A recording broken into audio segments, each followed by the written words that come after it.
All right, guys.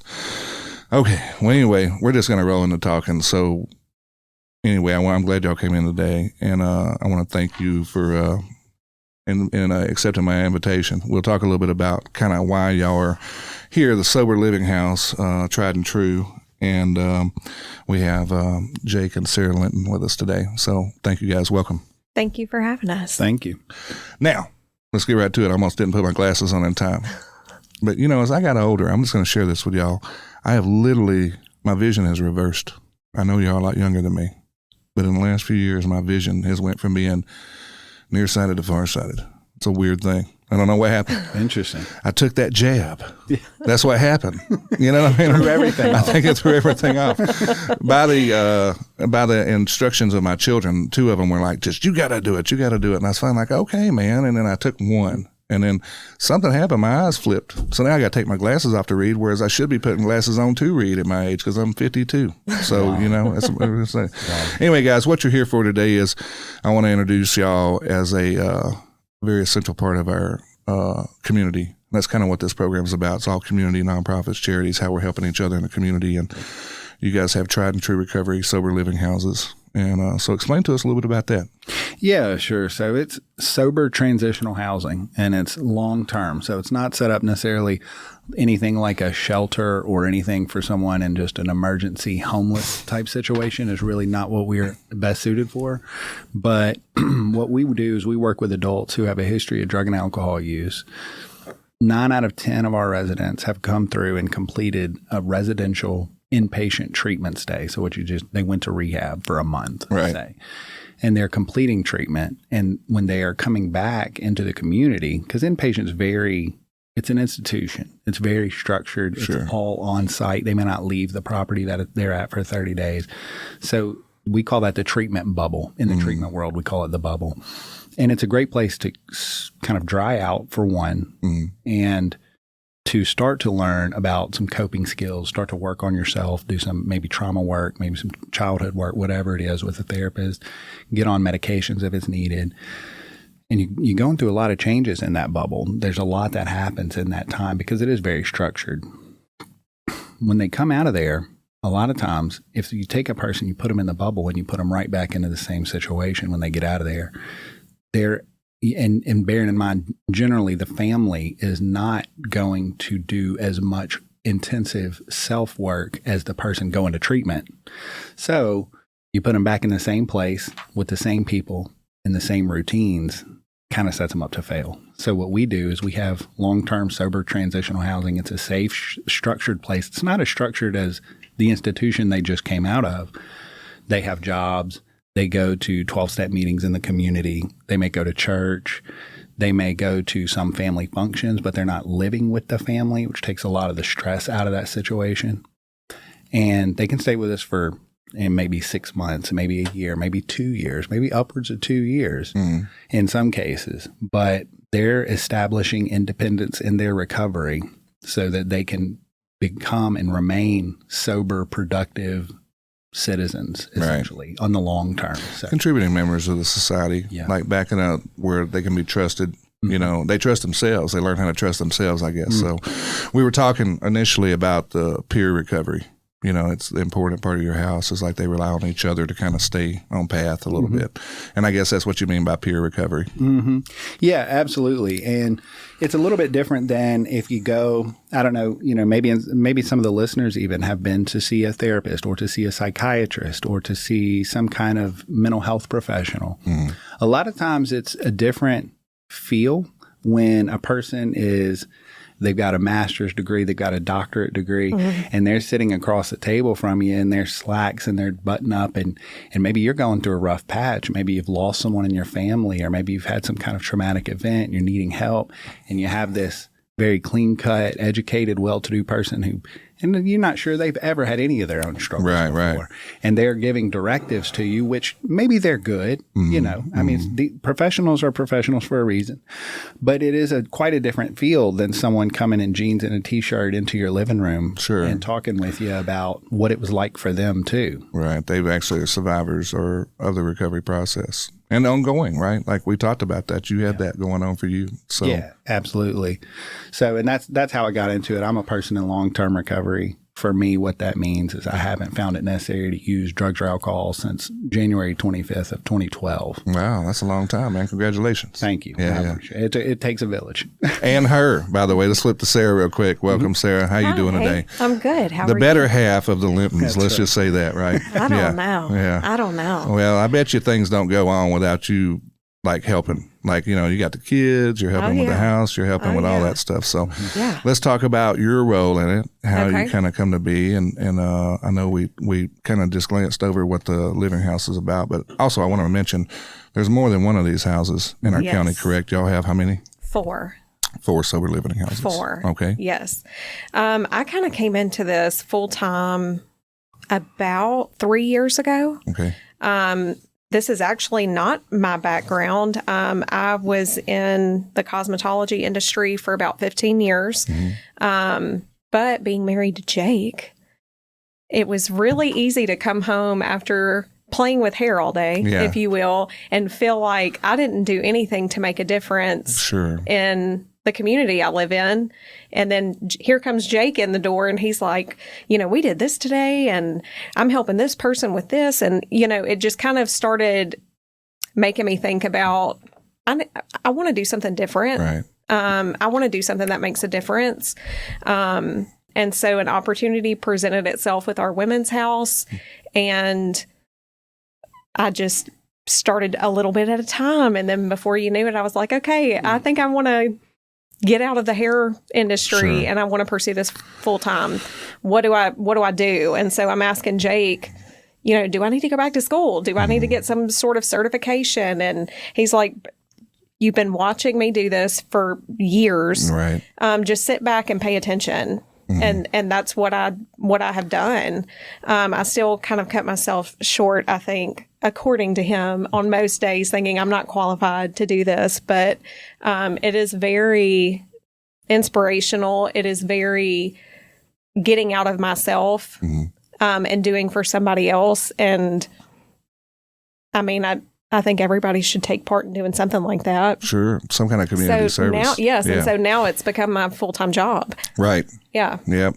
And I know that y'all, you have 3 men's houses and 1 women's house, correct? Yes. Yeah. And you kind of pretty much focus on the women's side of things, I'm guessing. Yes. Yeah. But she also now, she's cutting herself short Again. So she actually, people apply online or prospective. If they're interested, they can apply online. Sure. And Sarah actually maintains our waiting list and does this is men and women, does all of our admission interviews. Sure. So a lot of administrative side of it, and you're kind of like vetting the program a little bit to kind of see like, Jake, this is a good candidate, you know, and things of that nature. So working on relationships with treatment centers, and because I mean, it's a community effort. It's not just something Jake and I are doing. I mean, it takes having a relationship with the treatment facility they're coming from, and having a relation with their therapist, and you know, making sure that connection is there, that the trust is there between each party. And so, you know, that's another thing that I do is maintain a relationship with people in the treatment world. Yeah. It gives you more time to focus on the actual job at hand, is the recovery process with them. So you guys make a good team. Thanks. Yeah, that's right. Well, you know, I know we talked about it when I first met y'all. Y'all got kids. 3 of them. 3 of them. Yeah. Yeah. And how old are they? 16, 5 next week. And then we'll have a 3-year-old in September. Oh, wow, man. So a lot of work at home on top of this business stuff. Like the rest of the world, we're all challenged by our daily lives. And unfortunately for y'all, and I know this for a fact, you just can't cut off work when you're in a business like you're in. You know, you gotta, you're balancing everything at all times, you know. And I'm assuming you got like people in the house that oversee things when you're not there to kind of keep everything centered and everybody's in a good place, you know. And then, of course, you try to treat it as much as you can like a day job, I'm guessing, for the most part. So you definitely, you know, early on, when we got started, we bought the first house I ever bought was for this. Right. Now, of course, I wasn't married with kids at that time, wasn't married and didn't have kids. So I could live there and I could start it. So I was the director, but I was also the house manager, which is what we call that kind of senior resident. Sure. In a trusted position. So, but I knew I would have to be the first house manager. I knew I would have to live there, and I was willing to do it. And I was at a point in my life, and it just kind of worked out where, you know, I had my dad was on board with it. By then, I had gone back to Ole Miss and finished my undergrad, and it really just worked out where the first house I bought, I was able to buy it at the right time and live there and start this through that. And over the years, as you know, it's grown, as we have a family now. Yes, we definitely and definitely anytime you work in mental health, behavioral health, you have to condition yourself to, as best you can, leave work at work. Sure. It's an impossible, you cannot do it perfectly. Yeah. But, you know, you do get to a point where you want to handle things in business hours, you know, because at night, I mean, I got bedtime. Yeah. You know, we got dinner. Sure. You know, we got things at home. I have a marriage amongst all of these things to maintain. So, you know, it's funny. We had a situation not long ago where, because we have a designated work line. Sure. Right. So a couple of years ago, we got a phone that was just for business, and that's kind of a public facing number as well. I'm trying to get my, good Lord, I'm still trying to get my personal cell phone number off of like some obscure Google, you know, man, good luck. Page. Good luck. Oh, dude, I have to change a number. I've had 77 phone calls a day from nobody. I mean, literally, it drives me crazy. Yeah. And so, you know, in the beginning, that was necessary for me to start. Sure. You know, but now it's, you know, we got, there was a situation at the houses, and it was, you know, it was not a 911 emergency, but it was a situation that we needed to respond to quickly. But sometimes these happen at 9 o'clock at night. And, you know, and I had to have, Sarah and I were having a good conversation about, we're not emergency first responders. Right. You know, so and we do educate our residents on the difference between if you walk in the house and someone's laying, this has not ever happened. So Sure. Silly But like in an emergency situation, don't call you, call 911. Right. Yeah. 911. Yes. Right. Like I'm not coming to save anybody. Yeah, so. but if somebody said something sideways and made a remark to you, and you're mad at them, you know, don't call my phone. Yeah. That's right. You know? Because you may be having another conversation with me. Yeah, about somebody else upset with you. But I mean, it does happen though, where stuff. I mean, it doesn't matter if it's our anniversary. It doesn't matter if it's one of our kids' birthdays. You know, if work calls and we have to be there, we have to be there. Yeah. Anytime you have a business, I think unfortunately, it's a 24/7. You know, and no matter how hard you try it, you still got to be. You know, that foot has to be in there at all times, you know? Right. And part of your brain's always like thinking about it. Right. You know, it's hard to really disconnect, even on vacation. Very difficult.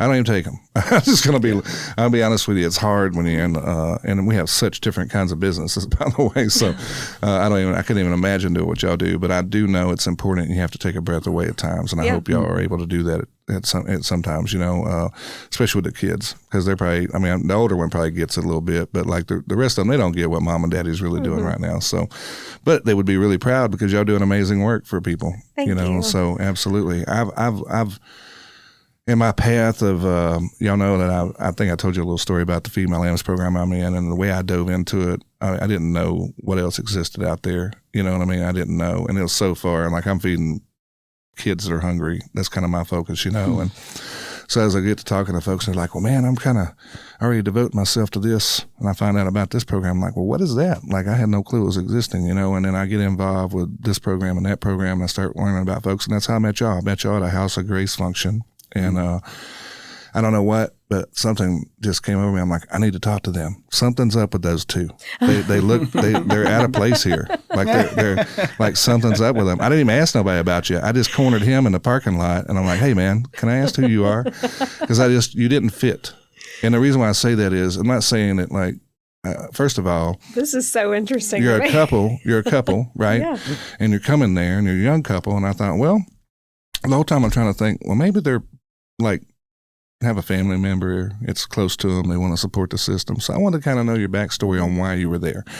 Turns out you guys sit on the board.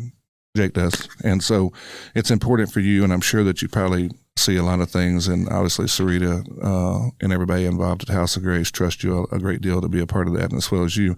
All of them had high praise for both of y'all, by the way. Aww. So yeah, they were. Yeah, Sarita's an amazing person. She really is. She really is. I had so anyway, that's what my curiosity was. I mean, we looked at a place too, by the way. Like there's me and my kids sitting around a table, and I'm winning everything. By the way, yeah, and it was not fixed, by the way. So yeah, my son Caleb was winning everything, and I think I might have won one. I can't remember, but however, it's just I'm kind of an observant person, and I'm trying to see what's going on. The rest of everybody in the room, it made sense a little bit. But us, as our two tables look different than the rest of the place. I don't know how. That's kind of funny, but I was just intrigued to ask Jake what he does. And when he told me, I'm like, that's exactly the kind of people I need to know about. I didn't even know about sober living houses, like your specific one. And like you said, I think it's like House of Grace. The names are kind of obscure to what you're doing, tried and true recovery makes a little more sense than Feed My Lambs or House of Grace. It's like you got to explain what it is a little bit. Obviously yours pronounces recovery, but what it's true, and it's a path of recovery through your eyes. That's what worked for you, and as you both have learned what works for some people. Now, with that being said, I want y'all to give out your phone number for the hotline or something that they can call if they're interested in getting a part of it, and also your website to where people can contact you real quick. Yeah, absolutely. So anyone that's interested can reach out. You can actually call or text. If it does happen, that's not manned 24/7, so you're welcome to leave a voicemail. But our number is 662-985-1424. And like I said, that's a cell phone, so it's on all the time. We are very responsive with it. So call or text us at that number. And our website has been live for some years now. I'm due to update it, I think, but it's triedandtruerecovery.com. Right. Just like it sounds. Is there a specific email that they just want to be anonymous? Maybe they have a family member? Sure. Yeah. So you can just reach out to Jake at triedandtruerecovery.com or Sarah at triedandtruerecovery.com. Yeah. Gotcha. And we're very responsive on that. Good. What kind of person are you looking for? Like if someone was a perfect candidate, or not a perfect candidate, but like still might get into the house, like didn't need you guys, what would you say is the perfect situation? Like somebody that's coming off alcohol that's still trying to, I know we talked about they're coming out of a recovery program somewhere, but maybe if they're not, do they have to be coming out of a recovery program? That's what I was trying to get at. Gotcha. Yeah. So like I said, maybe that 10% or so, some are coming out of incarceration. Right. Too, mind you. So Gotcha. there's that. But the biggest thing is like getting the chemicals out of their system, right? Like whether it be alcohol or whatever drug they're on. They got to be clean. Correct. And their minds got to be clean. And then that's where y'all work for them, start to try the path. If it's easy to look at it and keep these two different things in mind. One is a medical stability. Right. So medical stability is if someone's drinking and using every day, that's obviously not safe. No. If they're dried out and they not have any substance in their body, like drugs or alcohol, they're probably stable. Most folks are stable, but some, and a good number of folks actually need some sort of medication. Maybe they have an anxiety disorder, or maybe they have bipolar 2 that they've never known about. Right. Or maybe they have a depressive disorder that just they don't need heavy medication, but maybe something just to help them on the day in, day out. Right. So that's what I look, and this is totally my language, just that how I think of it. Sure. It's easier for me to think of the medical stability. So if someone is dried out, like there's no substances, they're clean, their drug screens are clean. Right. And they are mentally stable. Sure. Then I look at that as like a medical stability. Sure. And that's a great thing about them coming out of an inpatient facility, because an inpatient facility's main job is to get them medically stable.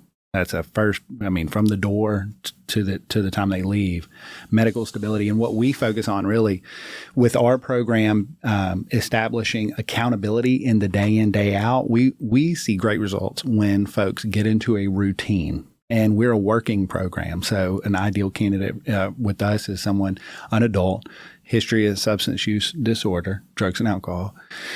They are in a period of their life where most folks are working. So I call us a working program. We're not a staffing service. Sure. So I don't tell people where to work, and we certainly don't manage their money. Right. But we help them find a job. and we help them create a personal budget.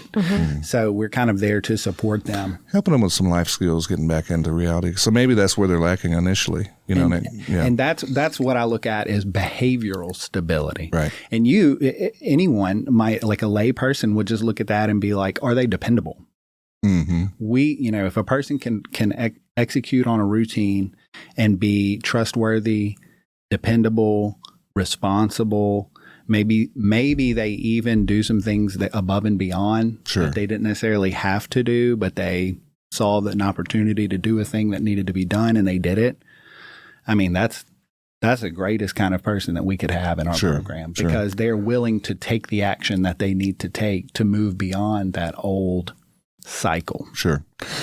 And it, obviously everything runs into dollars and cents, so like if a person, like a family member is looking for an opportunity for their person coming out of a rehab center or even jail for that matter, or maybe they're not in either and they're just like doing all the things you're talking about, just kind of a functioning alcoholic, let's say, and they got a job, but they really need help and they can't do it at home because it's enabling, the access is like, I don't want to see her suffer or him suffer.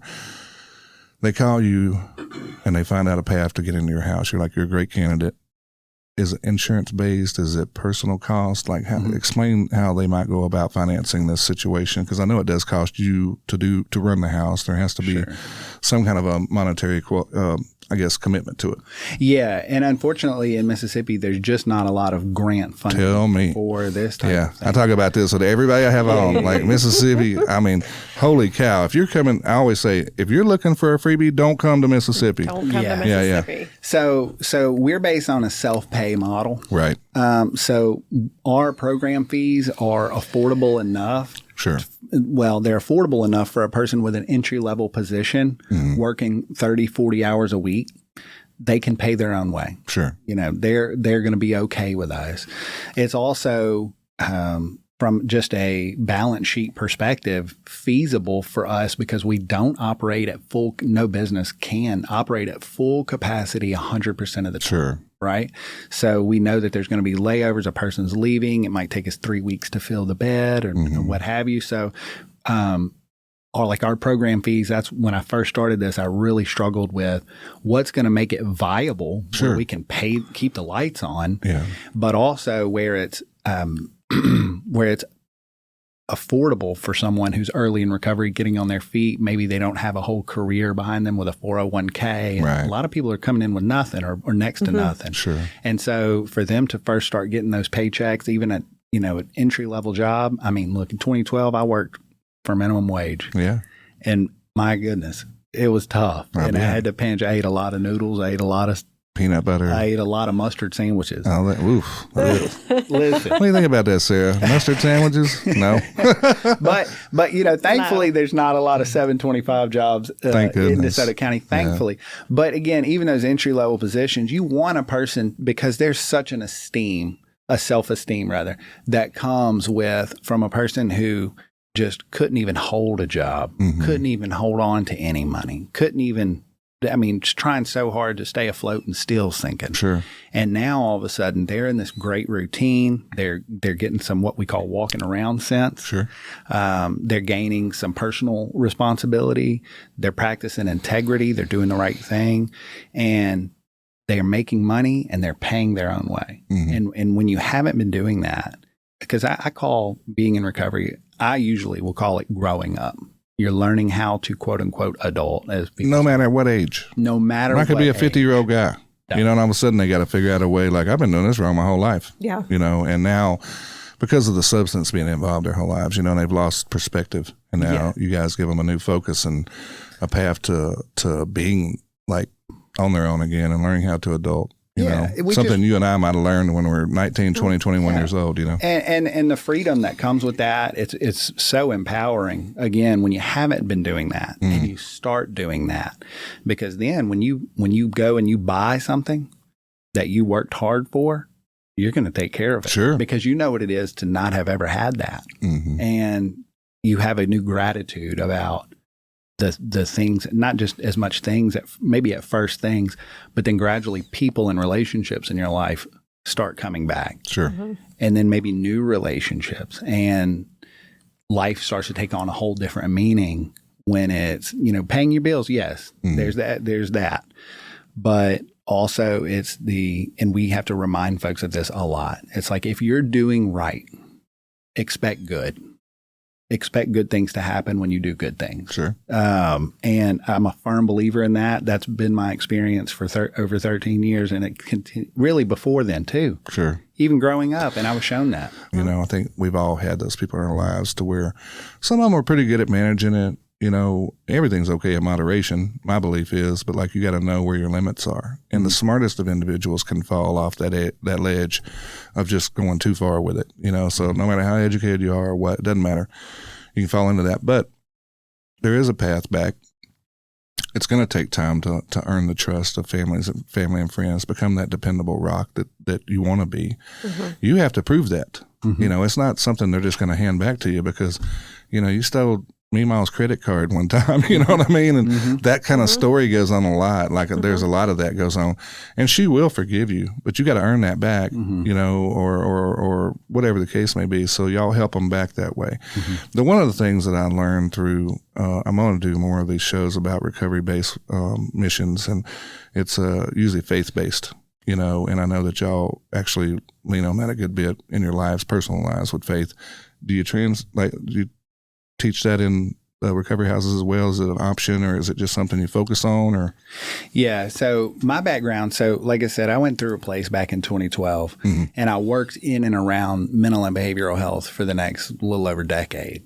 And so I've come into contact with a lot of very well-educated and effective professionals in that world. Some very versed addictionologists, some very experienced clinicians. And now it doesn't, I don't believe in any kind of science versus religion. Like I don't do that. But I've seen some people who are very experienced and effective in their discipline in the mental health world. And a lot of the way that we implement the program is a result of that clinical exposure that I had. So I don't believe that a person should believe how I believe if they can find a faith or a spiritual. Now I am spiritually minded. I'm a principled person. Sure. Absolutely. Matter of fact, trying to live by spiritual principles kind of defines my recovery, really, quite honestly. So there's a spiritual nature to what we're doing, but I don't have the experience of benefiting from someone sharing their religious faith with me.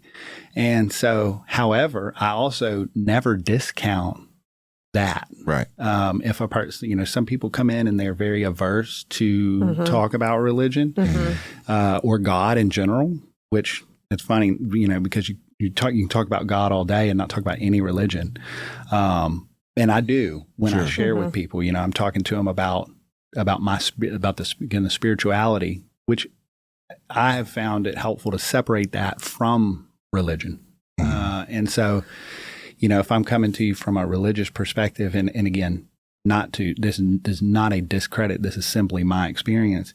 I don't want to alienate someone. Absolutely. I even have to be mindful of their attitude toward spiritual things when talking about God. Sure. Because I want to scare them. I don't want to turn them away. Well, one of the things I was trying to get at, Jake, was kind of like a lot of these programs around here that we have here is very faith-based. Like they live like a real hard line with it, you know. And I know it works. I do know that. I'm not discounting that. I just see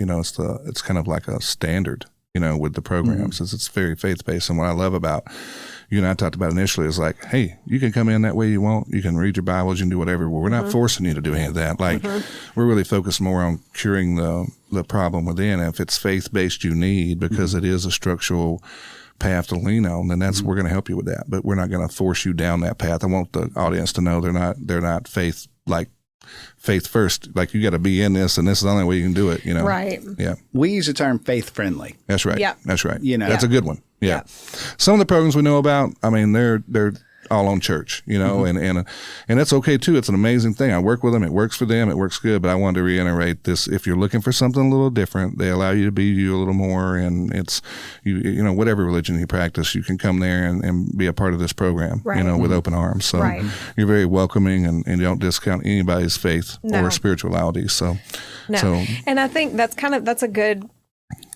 You said something about people having an adverse reaction to it early in recovery, people coming in that, in my experience of doing this and working with people newly sober, that's the last thing they want to talk about. It's the last, they are still trying to work through their emotions with a clean and conscious mind. Right. And until they start doing those practices, they come in, they're angry. A lot of times they don't want you trying to force any type of religion, anything. Yes. So, it's baby steps into that. And whether they come in and they are already practicing their own faith, or they find their own faith during this process, we don't want to say this is what you have to do. Let's let you see. Let's see what comes of this for you. Absolutely. Yeah. Before you just force yourself into a situation, because it's not a one size fits all type of solution when it comes to alcohol and drug recovery. I think you all know the same people I know. Theirs works well. Yours works well. I mean, it's just different facets, and that's why I think we need 10 more houses like yours, or whatever name of the program it is around here. We don't have enough, because there's so many. It's a diverse community. It is not a one size fits all type problem. You'll probably get a little bit from this program that helps you, a little bit from that program. You may have to go through a couple programs. I don't know. I've heard people having to go through 20 of them before they ever finally, figured out life. But what I do know is, and what I want to bring on is, bringing y'all on today was to let people know this is an option. This is something that's very valuable within our community here in DeSoto County and abroad. I'm sure you get people from other counties that come to your house, and sometimes that's a better deal, because you don't need them being in the same neighborhood with the same people, because they become enablers. Right. Family members, friends. You fall back on like, I stopped over to Johnny's house today, and man, he had that beer. Whatever. Yeah. So it's temptation. You got to eliminate when you're in the early starts of trying to recover. I mean, the temptation is the worst, I'm guessing. I would only assume. But again, just trying to let people know what y'all do, what you're about, what your program is focused on. And I'm assuming it's just getting them to the other side of that. And like you said, if it takes a month, 6 months, 2 years, you're there for them. So it's not a shoebox of where you're coming in. We're going to hustle you down this path. Right. We're going to turn you here. You got to be in by this time. You got to be so you allow them to kind of live their lives and learn from their the people that live with them a little bit too. And you come in and probably manage the program, talk to them individually. Do you find yourself being like both of you? I guess is a good question. A lot of having personal conversations with the individuals. Oh, yeah. Yeah, like constantly. Like, oh, yeah. Where they're at in their lives, where their minds are today. Yeah. Because it can change day to day, literally. Yes. Yeah. And I mean, I have made relationships, especially with a lot of the women that I've worked with. I have long-standing relationships with a lot of these women now who have now gone on, they move out, they purchased their first home. They came to us with everything they had in a garbage bag, and now they own their own home. It's amazing. And get their kids back. They get their kids back. That's the back. biggest one. Yes. Yeah, absolutely. Yes. But I mean, some of these women I have like long lasting friendships with now. You be doing their hair? They ask. Yeah, I bet they do. I get so asked Sarah, all the that's time. another question. Do you have get your hair did day over there at the lady's house? No, you don't have that. You maybe need to start that. Like, just, no, yeah. I am so busy. I do not have time to do that. Yeah, glam day over at the men's house. Oh yeah. Look, believe it or not, I will have Jake ask me, "Hey, so-and-so at this house asked if you could give him a haircut today." Like, I have Jake asking me that more than the women ask me. Sure. Well, I think that the one thing I'm getting back about that, I know I teased you a little bit about that, but I mean, we know, especially with women, it's always about their self-esteem. Yeah. Building it back up. Yeah. Feeling good, You know, if you look good, you feel good. That whole premise, it runs true with all of us, right? Like if you feel out of sorts, we may be out of sorts to everybody, but if we just feel like a little something like better, so it'll be hair and makeup or clothing or what have you, that's something that's hugely important to building their self-confidence back up to kind of, and that helps with all recovery. But I do not want to, we talked about this, Sheriff Tuggle and I did a little bit on our show, is men are just as important with that. Like if they feel a certain way about themselves too, it could be a pair of shoes. Men are big on clothing, but it's not. We don't have to have the finest of clothes. We just got to feel good about it. You know what I mean? It has to be, a certain thing on your, and it's a haircut sometimes for people. You know, if they feel like it's out of sorts a little bit, and they're just like, oh my gosh, Jake had me cut his hair this morning. It looks good, man. Proof's in the pudding. You did a great job today. And I feel great. You feel great. You feel amazing. Yeah. Yeah. So, but I mean, that is a big part of recovery. I think that we miss out on. I've talked to some other friends of ours that have houses, not unlike yours, just different way of approaching it. Yeah. But one of the things they do is they do have those self-care things going on in there as well. Probably a little deeper level than what y'all, not from a standpoint of what y'all do, but like they're getting them like sometimes straight from jail, and like, I mean, it probably is similar, but maybe in some cases just like it's rough, and building them all the way back from like literally their next stop was in the state penitentiary if they didn't go to that house, and so building them back up to where they feel good, and they can start seeing the daylight. And I guess getting all the chemicals out of the system is a process. So you are picking them up once they're kind of got that out of themselves. So you're probably getting them in a little better spot to where it takes a little less of that type of stuff. They probably already have gotten there to where their self-care is pretty good.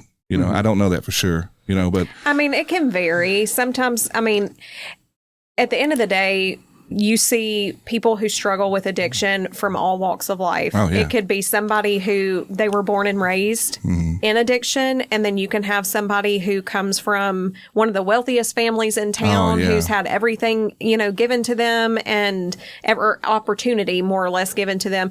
It's all walks of life. And so, I mean, I feel like we have some that come in and, it may seem like they have a head start, if you will, on some things because things are already provided for them. But we do see a lot of people who are coming out of treatment and they have absolutely nothing. Just a bag or the clothes on their back. Yes. Yeah. Yes. Yeah, so you get all walks. Yes. Now, if someone wanted to donate to these houses, what are some of the things you're looking for and how do they get in touch with you? Yeah, I'm so out of the habit of asking for I know it's hard, isn't it? For donations. So just to mention, we're not set up as a 501c3. Right, but I'm talking about like from clothing, like if they have some men's clothing, because obviously the biggest portion of y'all's business is men's houses, right?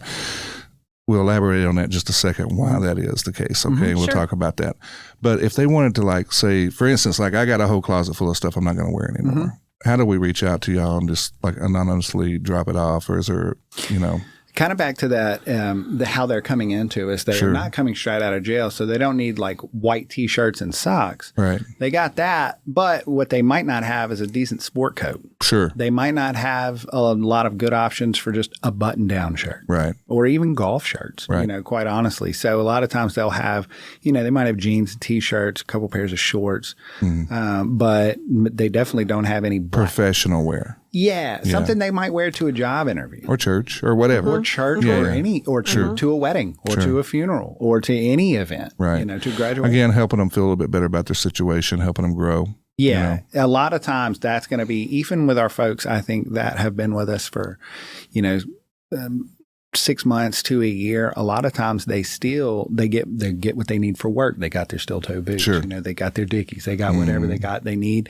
But a lot of times they don't necessarily always treat themselves in that way. I say treating yourself. But well, I think that's a good word for it. I think it is a luxury item. When you go out and buy a nice shirt that you're not going to have any use for other than just trying to look a little better than workday. That is a luxury for us. Yes. It really is. And so I understand what you're saying when you say treat themselves. So yeah, things like that, I would say as far as like clothing, beyond that, a lot of our folks end up needing vehicles. So, but I would never petition. Well, listen, I know you're not asking. I know you're not asking, but I'm going to ask for you. If you guys got some kind of a vehicle and you're trying to help somebody, and it could be even just trying to help them get to and from, like a little bit, like if you got time on your hands and be like, I want to help that house get those guys to work. You know what I mean? That may be a way to go, so reach out to Jake and Sarah here. And, again, if you want to mention your website again. Yeah, triedandtruerecovery.com. Right. Just reach out to them, whether it be some clothing, maybe donate some food to the house. It could be some meat.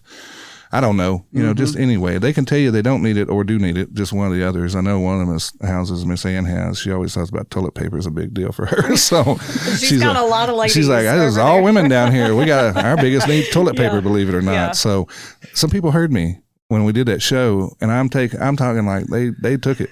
That's awesome. I will actually echo that a bit to say, but I'll expand it a little bit. So toilet paper, yes. Yeah. Paper towels, maybe. Sure. But cleaning supplies. Just cleaning supplies in general. Yeah. And you got 4 houses. And they have a chore board. So we have designated chores that rotate weekly. So everybody is responsible for the whole house. Yeah. If you stay there 6 weeks, you've done every chore there. Wow. So you're rotating through, and so that way it's fair. Yeah, sure. And they're constantly, I make the joke, when I give tours of the houses, I let them know, I say, we didn't clean for you. It stays this clean. This is the way it is all the time. They are cleaner than we have kids, so it's easy. I don't know if they're definitely neater than our house. Sure. They're probably a little cleaner because they're cleaning. It's part of the expectation. Sure. So that's part of that structure. Is there a time frame they got to be in the house by? Yeah, it starts. So we have a phasing system. We're actually a bit organized with that. There's a lot of freedom in how they spend their time, but we do have quite a few parameters there. One being curfew. It starts at 10 o'clock, 11 o'clock on the weekends. And then in phase 2, it drops back half an hour on both. And then in the third phase, which they've been there by then for 6 months plus. Improving themselves. Yeah. Typically, it's probably closer to a year. Probably more when they are hitting phase 3. It's typically closer to they've been there a year. So quick rundown of the phases. So we're 12-step focus. So like an AA, NA, Celebrate Recovery technically is a 12-step deal. So they're going to when they first come in, they're going to 7 meetings in a week. Their curfew is 10 p.m. And by the phase, and they're on the buddy system when they first come in for the first 2 weeks, unless they're at work or something, obviously. Phase 3, they're going to 5 meetings a week. They can stay off site, like on an overnight, 6 times in a month. And their curfew is 11 and 12 on the weekends. Sure. So, we kind of work it so the people that coming in have the most support and are the most immersed in the group. Right. They're supported by their peers. Right. And as I said, folks that's listening, there's all different phases and levels of recovery. And this is just one aspect of it. This is how they see it. This is what works for the people they work with. Maybe you don't need as much freedom. Maybe this ain't a place for you. You know what I mean? Like maybe you need to be in a lockdown scenario to where you can't. There's people like that because one of the things we talk about, I've had people tell me, with all that freedom, sometimes they were just like, well, I find myself getting bored, and that kind of thing. And then sometimes it works better for them because they do have it and they can see like, well, okay, they trust me. I got to do the right thing. I can be here. The focus is like, I can't mess this up. Like this is probably where I need to be. So it works different for different folks. Some people need more control over them, and I know some folks that definitely need to have that thumb on them. You know what I mean? Sure. Even at 50, they got to have somebody putting their thumb on them going, hey, now you need to be back here by dark. That kind of thing. And that, our whole thing, everything, every decision that we make, every conversation we have, every expectation that's in place for our residents is all pushing them to personal responsibility. Sure. We are not your mom. I'm not your probation officer. Yeah, right. This is not that kind of house. So this is purely for people who just need that extra little, like, to get them back on course. Yeah. Life skills. And they're showing it's an adult house. You got to be an adult. Yeah. And actually, I tell the guys at least because Sarah works more closely with the women than I do. But with the guys all the time, I say, we're all grown men here. Yeah, absolutely. We're all grown men. We're all tending to our business and taking care of our responsibilities. So these are the things we do. So while they're in the house, do you allow visitors, like any kind of family, do they come by and visit, or is it something you have to do outside the house? Or they can, They can. The big deal there is just letting your fellow residents know, right? That way random people aren't showing up. Sure. And they're like, the guy walks in eating no shirt on, eating all the cereal. You're like, what is somebody's? Yeah, because it is guys, by the way. It is. Yeah. How many guys are in the house at a time? Never more than 8. Right, so 8 is a full house. 8 potentially in each house. Correct. Gotcha. And you got 3 men's houses, and then you got 1 female house. And then let's talk about that a little bit. Why there's only 1 female house? Will you elaborate? Yeah, absolutely. So having worked in treatment, I saw this, and it's hard to give a lot of data on why people don't go to treatment that need it. Just as a general statistic, and this is going to be from about 6 years ago, but I guarantee it's still close. Out of 10 people in society, 1 of those 10 is going to struggle with drugs and alcohol. Okay. If you have 10 people struggling with drugs and alcohol, only about 1 of them is ever going to get help. Wow. Now, for every... Voluntarily?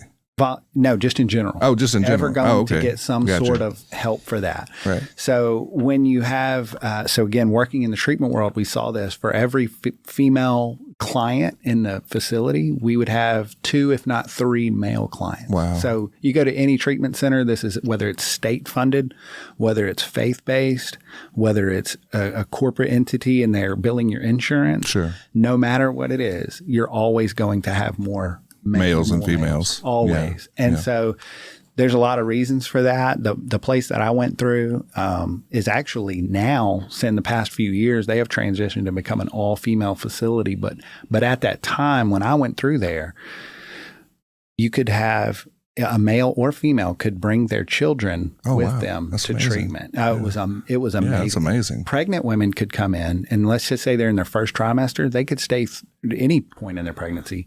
If they had a substance use history and they were actively using while pregnant, they could come in through their pregnancy in 6 weeks after birth. Pretty amazing.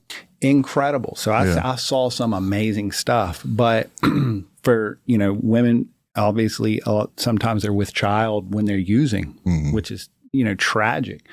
But that's a reality. And a lot of times they are scared, and it causes them they're scared of criminal charges. They're scared of their reputation. They're scared losing their kids, whatever. I think that's probably the biggest. Yes. If I said that was the biggest thing, would you say, Sarah, it's just like they're afraid of losing their kids? Yes. Yeah. If they admit to having a problem, if they show up and go, I need help, they lose them. And I mean, maybe that's not the reality, but in their eyes it is. And that's probably, I would say that's probably the number one reason that I hear women not wanting to, once they've completed treatment. See, now they've already been gone for 30 days. Right. Well, now they can't be gone any longer because they have kids they have to get back home to. Now, granted, you can look at that 100 different ways. Well, where were your kids when you were doing this? Right. And yada, yada, But at the end of the day, fewer women are going to go to treatment and then take it a step further going into something like transitional housing because they have kids to get back to. Right.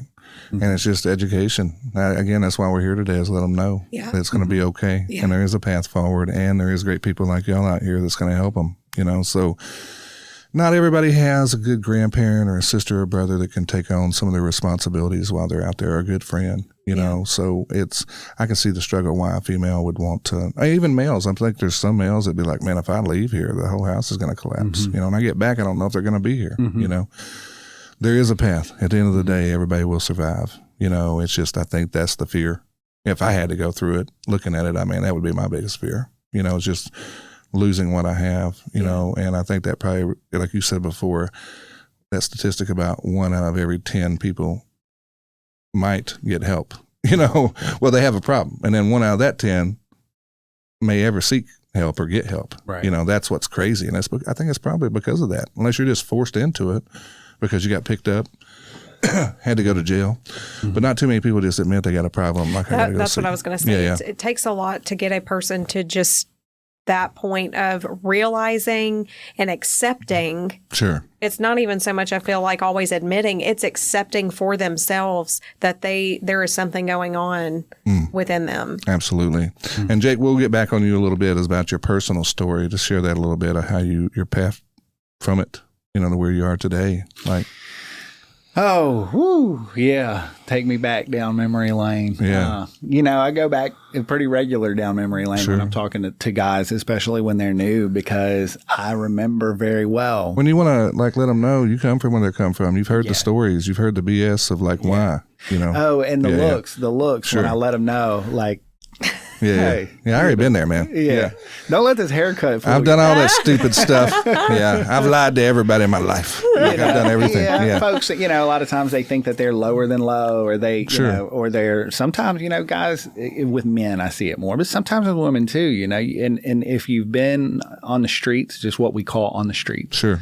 Or if you've been locked up, it's to your advantage to keep a tough exterior, to kind of look tough, like, don't mess with me, and so I have to, I shoot people straight, and I have to tell them straight up, like, hey, I get it. Yeah. I've been there. Sure. I understand with this, we're all cool here, and we want to help you. Like, absolutely. And that's kind of the good side of, like, hey, me not being your PO, like, you're free to do, if you don't want to be here, like, let's figure something else out. Like, I'll work with you. Sure. And when you're genuine like that, people will respond better. They will respond. And plus they know you come from your past is just like theirs in a way. It may be a different story, but like somehow or another you came from the same.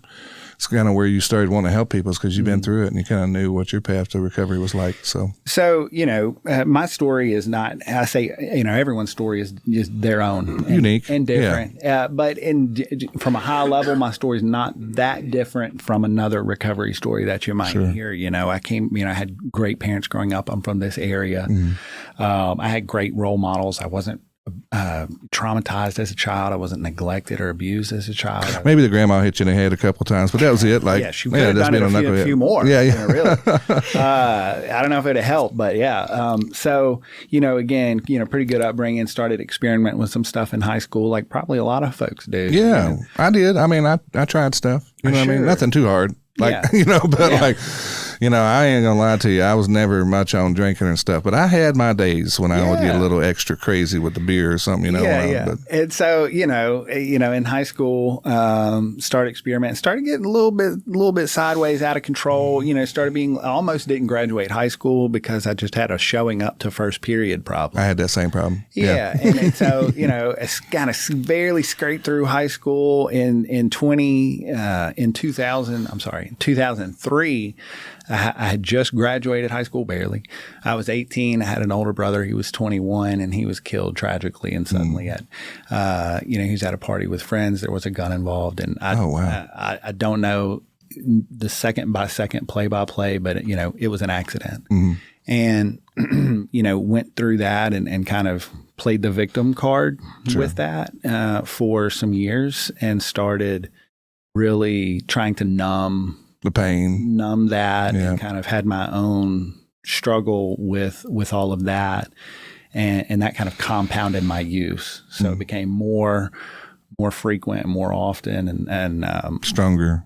Yeah, stronger, different stuff. Getting brave and kind of not caring much. So I was 25. I had what I call a quarter life crisis. And I had one too. I think I got divorced and then remarried. Mine was not the same as yours, but maybe the same traumatic experience. However, so probably a low. We'll just call it a low. A 25-year-old low. Yeah. And so sometimes I wonder if it was better because I never had much. I had never built for myself. Certainly didn't have a career. I had not all of these accomplishments that I could stand on and say, look at these things. I've never bought a home when I was 25, And so I was very much a kid, very much a big kid at 25. And I'm still a big kid now, but maybe a more responsible big probably kid. A little more. But, probably a little more. But, so went and kind of to your point that you made earlier, I went through a few places, Sure. Some of them, had bars and bulletproof windows on them, but kind of in and out of different types of institutions. And when I was 25 was when I finally put things down for good. Sure. And really committed to living differently. Because in my view, if you're only abstinent, that's you kind of meeting the minimum criteria for recovery. Sure. You know, if you've just, and again, different strokes. But I think, you know, being a human being, you want to continue to become a better version of yourself and try to be a better version of yourself than you were. That's all. It's just that growing up, you know, it's just. Well, you got to want it too. The one thing I've learned about any kind of recovery, and obviously I've got no training in this, I'm just learning from you as I go, all people that I talk to, but even as a kid, I realized looking at some family members that were going through something like that, they had to want it. Mm-hmm. Like you could push them towards it and threaten them and everything else you could want to have interventions. That stuff don't work. Not until they want to do it. Like they got to want it.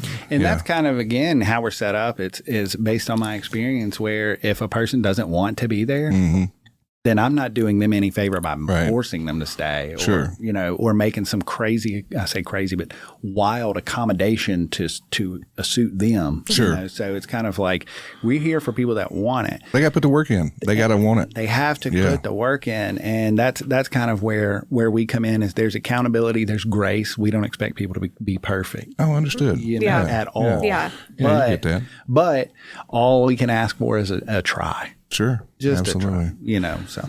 And then with your story, it's, you know, you had to go through some stuff. You figured it out and you finally landed to a place. I guess you went and got your post-grad, as you said. And at that point, were you thinking about starting some kind of recovery group or? Oh, I had no intention doing it. So, yeah. So I think I mentioned our first talk outside of that event.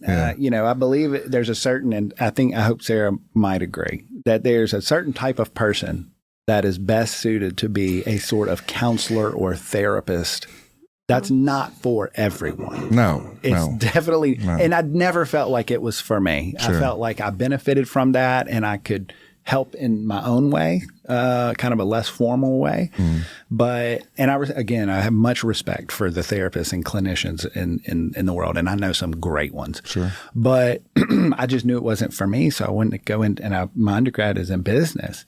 So, and I had, in the 6 years of schooling, of higher education that I took before getting into recovery, for that 6 years, I had an associate's degree to show for it. Yeah. You know? So, I mean, it sounds like a path of, yes. like I'm taking a long road. So you know, so I got in recovery and I'm looking around and I'm working for $7.25 an hour, right? You know, and that's not backbreaking work, but you can't do a lot for $7.25, no matter where you live. And so I said, man, what do I want to do? So I was like, well, I got half of this bachelor degree. Let me go back to school for business. Sure. And I went back and got my bachelor's in business.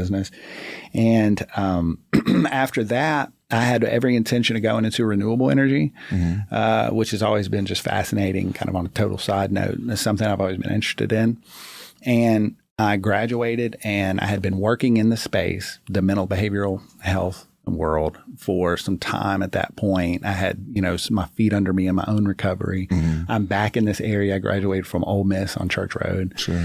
And and I'm looking around, and one of my very good therapist friends named Molly, who was my therapist back at the first place I ever went to, she said, you should open a sober living. Right. We're getting ready to start this thing and we'll need a place to send them. And I was looking and I remembered my own experience. And I don't want to get off topic here, and I certainly don't want to talk bad about any kind of option that's out there, but there are places that are nothing more than four walls and a roof. Sure. Where if you're paying, you're staying. Right. And that ain't how you work. No, I about died in a place like that. Right.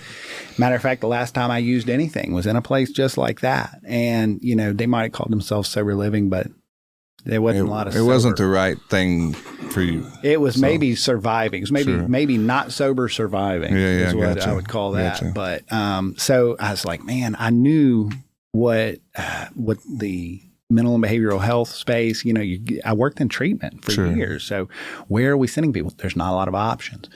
I had gone to business school. So how do you start a small business? Dr. Bud Hamilton at Ole Miss campus. Shout out Dr. Hamilton. Shout out. Shout out Dr. Hamilton at Ole Miss DeSoto Center. Maybe the most instrumental person just by preparing me by, now remember my GPA was terrible. So when I went back to school, I had to sit at the front. I had to be on point. I had to make good grades. It's amazing how when you get older, you become a better student, like about things like, at 40, you're like, man, if I could do this back at 18, well, look where I'd be. Yeah. Well, and I knew my parents weren't just paying for everything. Right. So it was like, okay. You're working for it. So it was like, well, but, I had Molly had mentioned that, and Dr. Hamilton, I had been through, I knew how to start a small business, and didn't have a lot of experience, but I kind of felt a little more confident. And I had gone back to school, and I brought my GPA back up, and I graduated, and did amazing. I ran a half marathon that year, wow. and I was like, I can do anything. Yeah, you can do anything. You felt like your self confidence was to the top.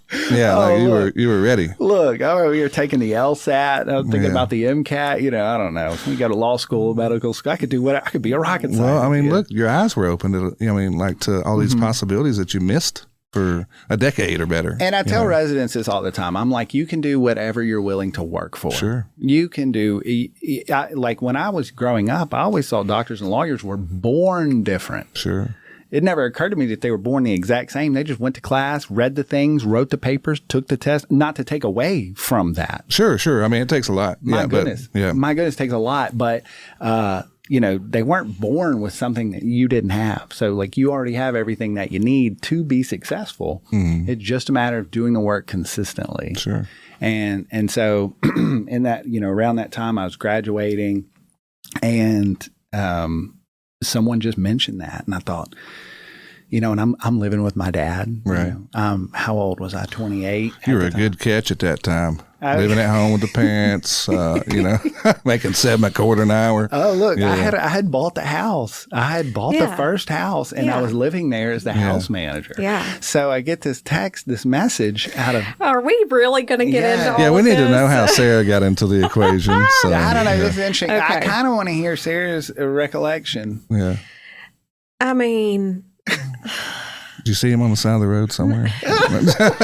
Look, so Jake and I went to school together. High school? Yes. Okay. He's 2 years ahead of me in school. And at the time, I'm in the hair world. The guy who came into my salon to sharpen the shears of the stylist, right. I'm friends with him on Facebook. Yeah. It's like a business relationship. I'm friends with him on Facebook. He posts this photo of like a camping trip or something, and I see him, and I'm like, I know that guy. It was the bachelor trip. It was Linton's bachelor trip. No. Or was it the Crocker wedding? Don't pay him no attention. You tell your story. I'm telling my story. Yeah. No, it was Arky. Okay. You just need to agree, sir. Yes, but so I sent him a message, and I'm like, hey, is that Jake Linton in the pictures with you? I went to high school with him. And so I sent him a message, and I'm like, you probably don't even remember me. But hey, just how are you doing? It wasn't anything more than, I wonder how he's doing. Sure. I haven't seen him in a decade. Right. We didn't date or anything like that in high school. Nothing more. Sure. No. Well, that's a whole nother story that we're not getting into. But but then he's like, hey, let's go get coffee and catch up. And here we are.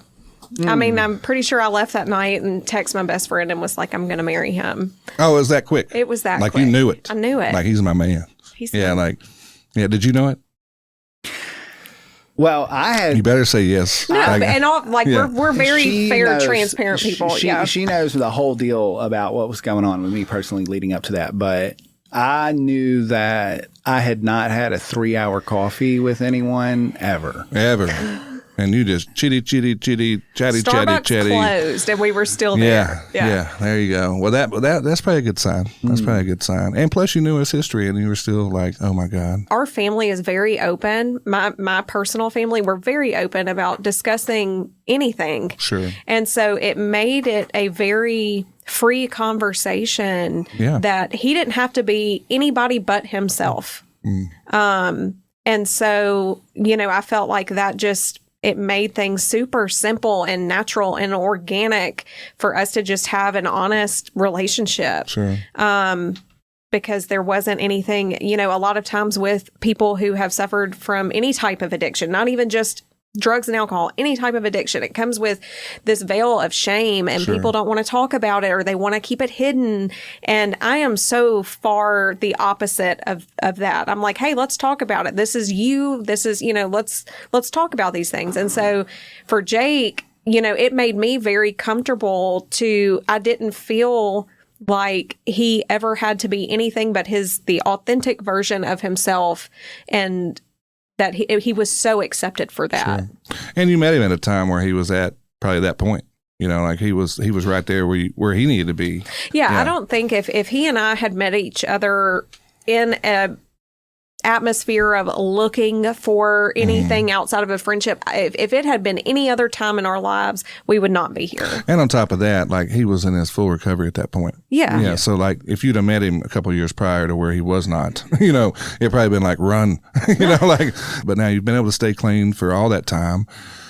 You talked about the battle, but you said it doesn't bother you. Like, you really... No. Yeah. No. I mean, the point is that, for me right now, where I'm sitting, what's today's date? It's May 13. Yeah. So 2025, so we're a ways out from January of 2012. Right. So, my life looks way different. The point is that drugs and alcohol are not a factor in my life. Sure. So, over the past years, what I've been working on is doing the right thing, being honest, number one. Sure.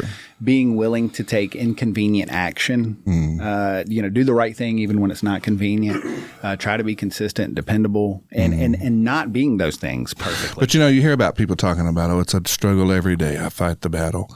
You don't have that. You told me you didn't have that. No. Yeah, that's pretty cool. A lot of people struggle. Here's the deal, though, Neil. I'm going to just tell you, if you look at getting sober or being in recovery as growing up, where I'm at today is I have very similar struggles to you. Sure. As an independent adult man in this area, or you could specify it or narrow it down. But the point is, Sarah, she's not in recovery. No. From substance use, but she's got her own personal things that she's working on every day. Every day. And so that's, I try to not separate myself in that way. It's like, yes, I'm a person in recovery and I have a unique experience. But you don't let it define you. I can't do that. No. Yeah. Like, you lean on it knowing, like, man, I got through that. I can get through anything. You know what I mean? Yes. That's kind of how I would like to see it, you know, instead of using it as a crutch and going, I mean, it's a struggle every day, but I'm fighting a battle. No, you fought it. You beat it. Now I'm on the bigger, better things. Right. You're not playing a victim. That's right. I'm not a victim. But also, too, taking what you just said and giving that to anybody. Sure. Who have come through a recovery process of any sorts, is it doesn't define who they are. Just because they made these decisions or did these things when their mind state was altered, it doesn't change. It doesn't make them this horrible person. Right. And so I feel like that's one of the things too that I, especially with the women, that I really work on with them is, yes, you did these things, but this is how you amend this. Sure. And this is how we move forward from this. And, so I think taking that and giving that across the board to people, giving that grace to people is so, so important. I think grace is important because, everybody deserves second chance, maybe 10. I mean, it just depends on how bad you messed up, but like, everybody's going to fail, what I mean? At points in time in life, it's something, you know what I mean? And so don't let it define you. Lose a learning experience of how not to do, like, move forward. I mean, just in a personal standpoint of my own life, like, we all struggle, like you said, just day to day as a man or a woman or a young guy that's trying to get his way. And he's like, man, I've tried and tried. I can't get a job, whatever. Just keep trying. One will pop up and it will be the best job ever. You know what I mean? Yeah. And even if you don't have any, just, you think like, I'm like, today I am very fortunate. Sure. I'm very fortunate. My life relative to yesteryear seems so easy. Yeah. I'm not worried about where I'm going to stay. Right. I'm not worried about whether I'm going to eat today. You know why? Because you got Sarah. That's the main problem. That's the main thing. But my point though was just that, if you can't find something that you're kind of tuggling with or like, then you're probably not trying to grow much as a person. And I'm not taking away from that either, because there's a season. There's a season where you're comfortable, like, I think you get complacent, comfortable, like life's on cruise control, and I think I challenged myself. All of a sudden one day I woke up and I was like, I need to start a podcast. Yeah. Don't know what that was about, but it put some extra work on me, and like, it's not like really, but just a curiosity. It's a new phase of my life. I want to help people and I want to expose others to the good things in this community, like, like for what we have to offer. And we talked about that with, man, the sober or the recovery houses is huge. I mean, there's probably people battling every day. Your neighbors, you don't even know the struggles they're going through. They need to know about things like this. If I didn't know about it, they probably don't know about it, or somebody that's got a child in addiction or something that's trying to recover. Where do they go next? And I deal with parents a lot, and I don't want to, drag this on too much because we don't usually help and support the family as much as we do our residents. Sure. So, but helping the resident is helping the family. That's the way that works. And I always try to give some just solid, general, kind of high level bird's eye a suggestion or guidance to the family as best I can, knowing that I'm going to have limited engagement with them, and that's okay. But it's easier. For a long time, I didn't know if I was a good person who did bad things or if I was a bad person who wanted to be good. Right. And then, no doubt, I did some bad things though. And it's not helpful for me to look at it in those terms, like it's a moral thing. The way that I look at it now, and I look at, and Sarah knows this, I look at the residents as more, or someone in early recovery as being lost. Sure. Is a much better way for me to give them grace, give them objective guidance. Just look at them as if they were a lost person who's struggling. Sure. How can I help them? I can give them grace. I can talk to them as an adult respectfully, patiently, and make a suggestion on what they should do. Yeah, not force them, but just suggest a path. And it's on them to do it. That's all you can do. That's all you can do. Ultimately, they have to do it for themselves. You can lead a horse to water, but you can't make him drink. But if you turn your head, he might take a sip. You know what I mean? True. That's what I heard one time from another guy. I heard that saying, and I'm like, and then he goes, he was from out of this country. So I'd always heard that if you lead a horse to water, you can't make him drink. You're right. And then he was telling me a story about somebody was stealing from him, like in his business, and I said, man, that sucks. It's terrible, and all this stuff. He's like, yeah. You take him down to the water, you turn your head, you're going to take a sip. You know what I mean? I said, well, that's a good perspective on things. Yeah. So hopefully, in this case, they take a sip. You know what I mean? Yeah. And then they get a good thirst for it. So I like your analogy, and I love that. And I always add that when somebody says it. I always throw that in behind it, But it's funny because I just learned, probably about a decade ago, I heard that from a guy, and I just thought, that is so cool. I never heard it before, so I just use it when I can. But is there anything else y'all want to talk about today we didn't cover, or maybe you want to focus on that you got coming up, or, one thing that I was wondering if we'd talk about was just the classification of the business that I do, because I operate, and I don't know if we'll keep this or cut this, but I operate in quite a gray area when it comes to zoning ordinance language. Mm-hmm. There's really not any kind of zoning ordinance for what I do. And it's curious because I don't know that we may have some for shelter. We may have language for what defines a shelter. Sure. We certainly have language for what defines a convenience store or a hotel, which is good. Obviously, you need those things. Mm-hmm. What is a multifamily residential all unit? That. Yeah. What is that? Yeah. But when it comes to recovery residences, what they are by nature, we have some federal protections there. Sure.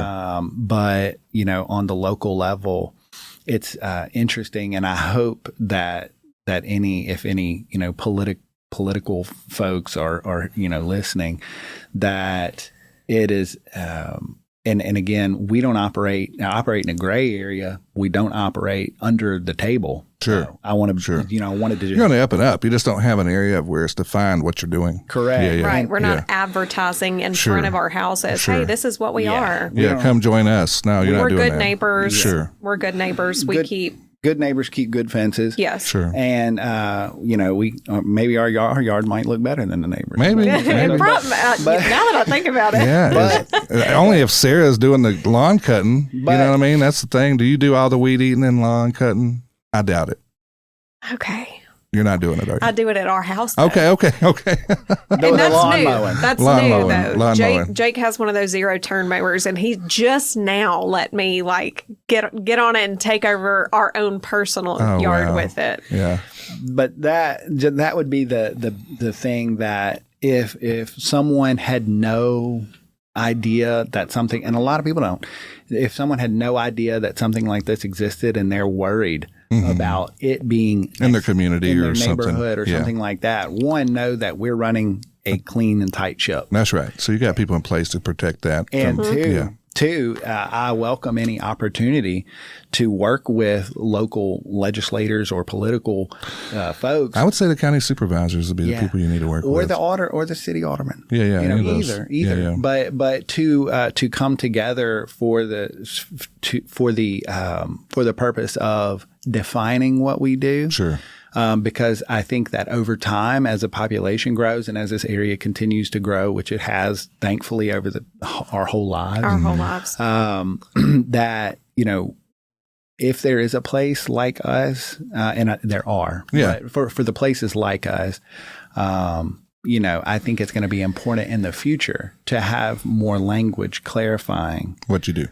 Yep. And how. And how. Yeah. Specify how. Yeah. But those are things that I think about, when I'm trying to put myself to sleep. Sure. I mean, you got to have a goal every day. I mean, like you're always trying to make it bigger, better, more accessible, all those things, and a path to, you need some recognition, but you don't need people to be knowing where it's all at because it needs to be protected, private, protected as well. Right. So, my main thing today is about, again, tried and true recovery house, is kind of put the focus. It does exist. It's out there. There's others, but I think all of them are a little different on how they practice things. But, just let people know that y'all have this amazing facilities that are available to the public here, and somehow to get involved, even, on a small level, if it's just donating some clothing or some food or just want to make a donation to the house. I know they're not a 501c, but you can go by and drop off toilet paper or paper towels, as Jake was saying, and cleaning supplies. It's not a big deal, but like they need help. I know you are not getting rich doing this. So it's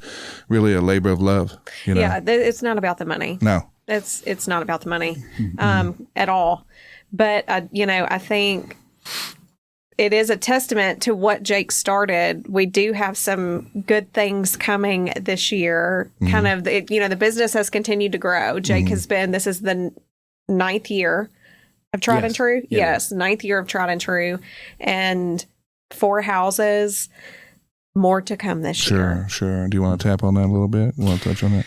Yeah, no, I mean, just the same model, the same program, the same expectations, the same process, really. You know, that we've been able to serve, over 1,400 residents. That's amazing. Since we started. It's amazing. And because now we have more capacity, now each day that goes by we're helping more and grow and helping more, and so no, we're just I think excited to be able to make a living doing this. We're definitely not getting rich, but we're able to provide for our family, and it is hard work, but at the end of the day we work for ourselves, and that in itself, well, I say it's more of a blessing than a curse. Sure. Sometimes it is, for sure. But you're helping a lot of people.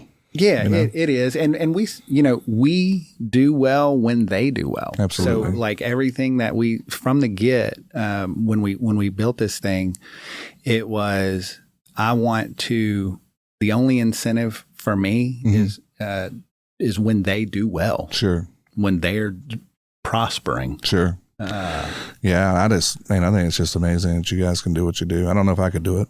I really don't. So. I don't know if I can do it most days. Yeah. So you wake up going, can I get myself into this? So, however, guys, look, thank y'all for coming in today. I know we could talk all day about certain things, but I do want to let you know that you're always welcome back, especially with some new adventures you're taking with the program. We've talked about some of your future plans, and we will get back to that because eventually I want to have you back on to talk about that when you get a little closer to it, because it's something that's near to my heart with the children. And I know that that's something that you got plans for. So, again, thank y'all both for coming in. Thank you Appreciate for it. having us. One more time, shout out your telephone number and your emails. Yep. Tried and True Recovery Residences at 662-985-1424. You can check us out online at triedandtruerecovery.com. All spelled out just like it sounds. Great. Sounds good, man. Again, thank you.